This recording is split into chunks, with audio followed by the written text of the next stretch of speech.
My name is Jeremiah Ketner. Sometimes I go by Small and Round on the web, on social media, and I primarily am a visual artist, fine artist, and I work with mainly acrylic on wood, and I do some works on vinyl toys also. This is a new piece that I just finished up. It's a lot of my work. It's loosely based on the figure, and I do a lot of kind of pop fusion type of work as well, where I just throw in a lot of color and try to work with, sometimes I work with characters, but most of the work is very made up. It's all imaginative, so I don't choose to work with the figure like with the actual reference. Most of it is pretty much kind of imagined and made up, so that they're almost like they're some type of they're part of the world that I've kind of created. So that's kind of where these pieces come from. But the primary concept of my work is to take you into a different place, a different state of mind. Kind of as a reaction to the negativity that one may encounter within their daily life or throughout their time here on Earth. So they're meant to be kind of an escape from that reality.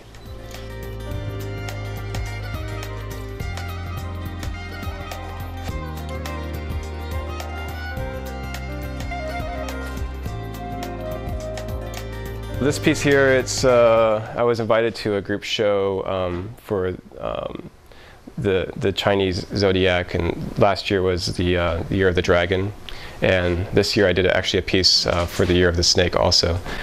So I wanted to incorporate the dragon in some way, make it kind of really dreamy and mystical, and as if she's kind of imagining this dragon. She's kind of having a dream about this dragon visiting her, and that's kind of loosely what the idea is with that piece.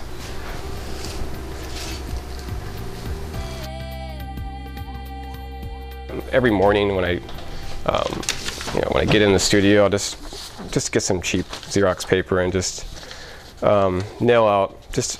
Sometimes it's just a big mess of just scribbles, but they're pretty much like automatic drawings, and that gets me free and fluid and open to new ideas. And after that point, through that kind of automatic just drawing, I'll discover new compositions and get new ideas from there.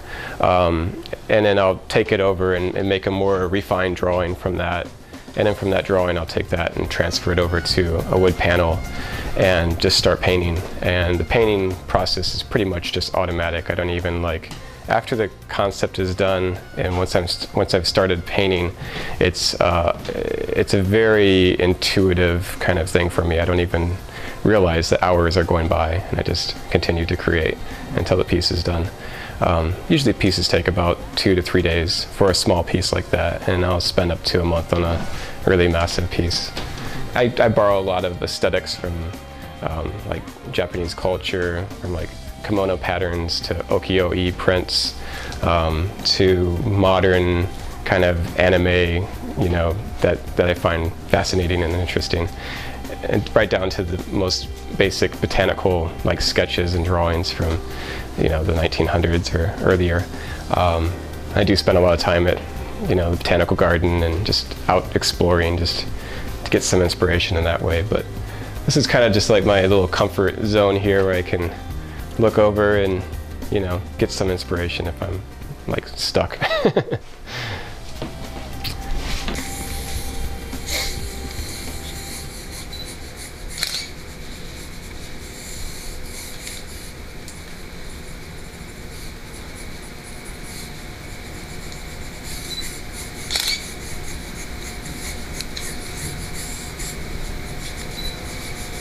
But yeah, a lot of the figurative stuff, I try to just, I look at references for just getting a pose, or I'll have my wife or friends just kind of pose for me just to get the anatomy down.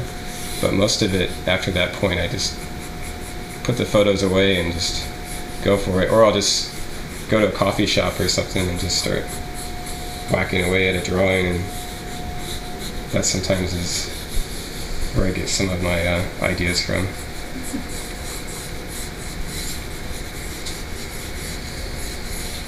But I think the more uncomfortable you are, the better when working on art. Just once you get to a point where it's formulaic, it becomes kind of still, and I try to push those boundaries as much as possible, so maybe a couple years from now you won't see any figurative pieces from me at all. It'll just be pretty much a completely new direction. But I think it's kind of important as an artist to do that.